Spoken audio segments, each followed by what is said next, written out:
Welcome to Not Milk Never Milk. Subscribe if you're lactose intolerant. You start by preserving data.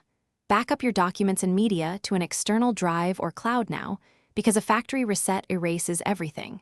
Once done, plug in the power adapter and ensure battery is above 50% to avoid interruption.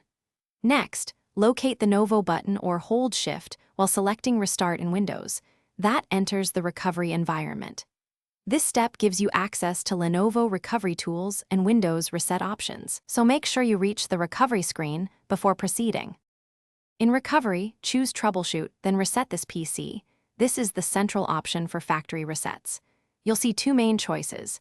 Keep My Files preserves user data but reinstalls Windows, while Remove Everything deletes personal files and settings. If you plan to sell or give away the laptop, pick Remove Everything, and then the Advanced Clean Data Drive option to securely erase contents. Once selected, confirm your choices and the reset will queue. The system explains what will be removed before the final start, so you can cancel if needed. Confirm the reset and click Reset to begin. The process can take from 20 minutes to over an hour, depending on drive speed and chosen options.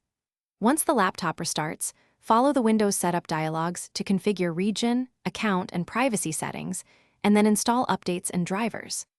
If the reset fails or the system won't boot, create a Lenovo Recovery USB or boot into BIOS/UEFI to run diagnostics. Using the recovery media lets you reinstall the factory image and resolve corrupted recovery. Thanks for watching. If this was helpful, leave a like and consider subscribing. See you next time.